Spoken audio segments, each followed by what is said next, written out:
is Channel 9 Eyewitness News at 4. Coverage you can count on. Breaking at 4, Florida Governor Ron DeSantis just revealed live on Channel 9 how the state is working to expand testing options in Florida as the state deals with the coronavirus pandemic and the death toll and the numbers of people that have been infected continue to rise. The governor also said nearly 15,000 people coming into Florida from hotspots on the East Coast like New York City and New Orleans, Louisiana have been screened. Good afternoon, I'm Greg Wormuth. And I'm Martha Sagowski. Here are the latest numbers for you at this hour from the State Health Department. More than 800 new cases of coronavirus were announced today, bringing the state total to more than 14,500 cases. 29 more deaths were also reported, including 2 deaths in Brevard County and 2 in Sumter County. There is a breakdown right now of all the local cases you see on your screen. The state has also had more than 122,000 negative tests. Also, we have a team of reporters for you right now spread out across Central Florida over the next 2.5 hours. They'll be bringing you new stories about the impact of the coronavirus for us here in Central Florida. We begin tonight with Channel 9's Shannon Butler, who listened to the governor's news conference that wrapped up less than a half hour ago. Shannon, the governor talked about a drug many folks have heard the president and other federal health officials mention recently.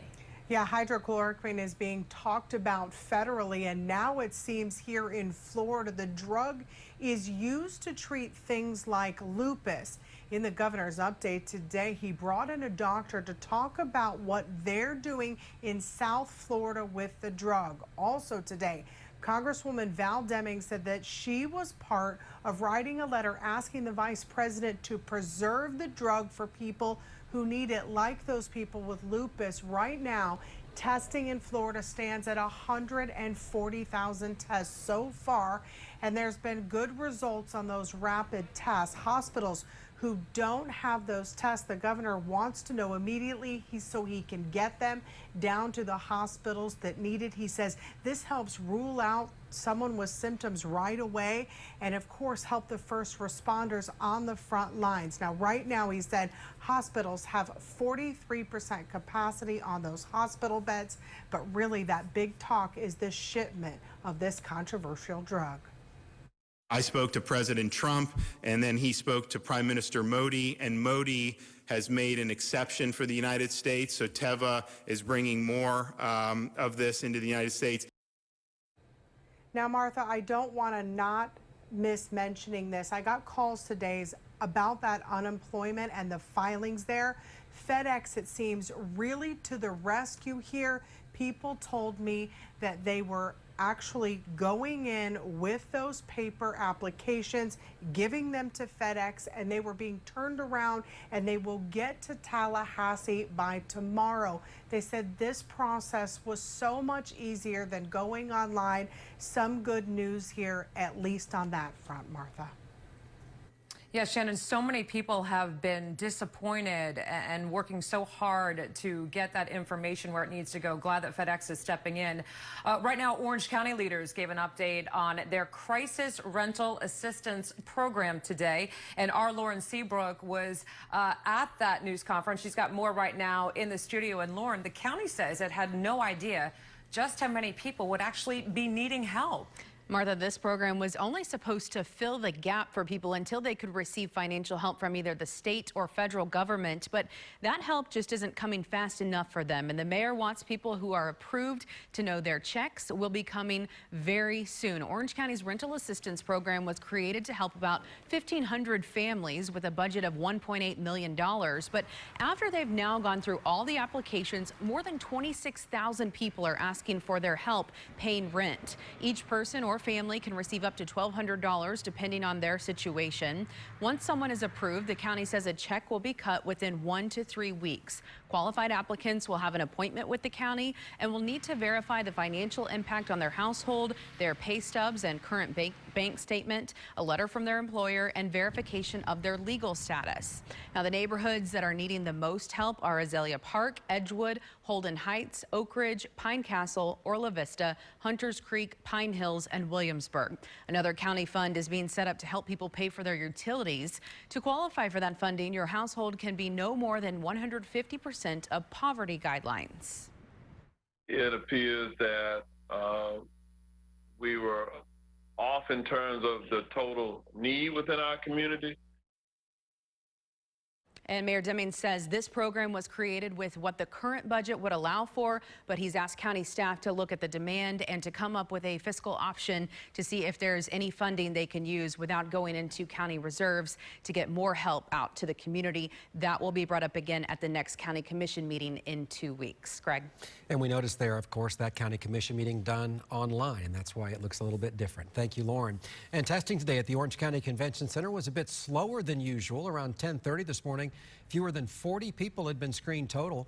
Most days last week, testing was already maxed out by then. Even though there's a smaller crowd, there are actually more tests available at the drive-thru site because of new tests provided by the state. The state tests vary just a little bit from those federal tests. The federal test is going to be a nasal cavity swab, where the state test that they've provided to us now is a throat swab. Just a reminder, to be tested at the convention center location, you need to be symptomatic with a cough and fever of 99.6 or higher than that. Also have a pre-existing condition that would qualify you, or if you are a first responder, you can also be tested there. Now, on the same day, Brevard County confirmed its first 2 COVID-19 related deaths. Hundreds of others were tested for the coronavirus. And as Channel 9's Melanie Holt reports, Omni Healthcare in Melbourne is still making appointments for drive-thru COVID-19 testing. They've been moving through about 50 cars per hour here at Omni Healthcare in Melbourne and tell me that about 509 people pre-registered for COVID-19 testing.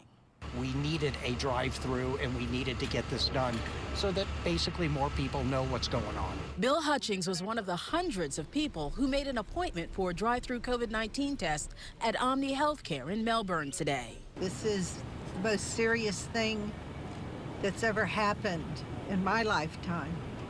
Polio was probably the only thing that I can remember that scared us as much as this has. 81-year-old Carol Ellis told me she got tested as a precaution as we stood several feet away from her vehicle. She's had a sore throat and would rather be safe than sorry. Omni is still making appointments later this week to test anyone who is a first responder or healthcare worker, a grocery store employee, anyone over the age of 60, anyone over the age of 45 with a chronic illness, or anyone of any age who has symptoms of a low-grade fever or cough. I think there are a couple of things that are important. I think one, following the CDC guidelines, staying away from people, wearing masks, limiting exposure, certainly if you're symptomatic, but even if you're not, because all of us or any of us could be infected. Hundreds of others have already pre-registered to be tested tomorrow, and I'm told that staff is still returning phone calls. Reporting from Melbourne, Melanie Holt, Channel 9 Eyewitness News. Omni Healthcare is also working on obtaining kits to test for COVID-19 immunity, and that would allow many people to return to the workforce. If you'd like more information on how to pre-register for that testing, go to WFTV.com and click on web links. That likely will fill up soon.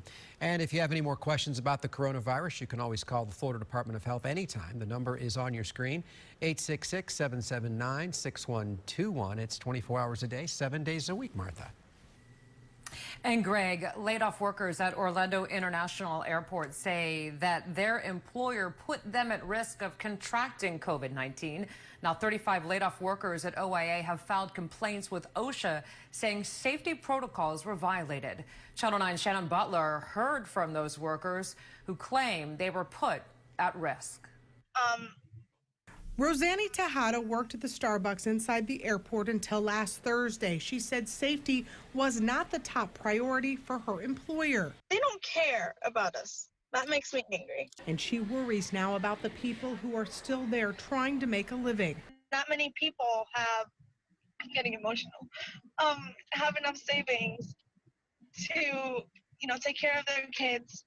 They're at the airport, putting their lives at risk just to get those $10 an hour. She and other workers are employed by HMS Host. The company hires workers for airport restaurants. She and about 30 other employees filed complaints today with the U.S. Occupational Health and Safety Administration, saying the company is violating the federal safety standards. Abby Colon Gomez worked at the Outback Steakhouse at OIA and said he had no PPE gear to protect him. I think that to begin with, we should have gloves because we were touching everybody's glasses and everybody's dishes. We did not have sanitizer into the day before they closed. The company claims to have 41,000 associates worldwide and annual sales of more than $3.5 billion. Hundreds of those employees work at 27 places right here at MCO. For a company that makes us such a big money, they could have done something better for us. In Orlando, Shannon Butler, Channel 9 Eyewitness News. No response yet from HMS Host to those claims, of course. We will keep you posted.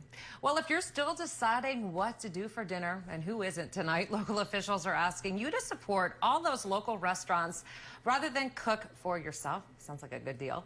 The push is part of what Orange County has declared 407 Day. Of course, 407 is both today's date and the area code for a large part of Central Florida. Officials are encouraging folks to support their neighbors by ordering takeout or delivery from small businesses. But just remember, wear your protective mask when you go to pick up your food. And Greg, there's a lot of great restaurants, in fact, out there that need our support. Absolutely. I'm getting hungry.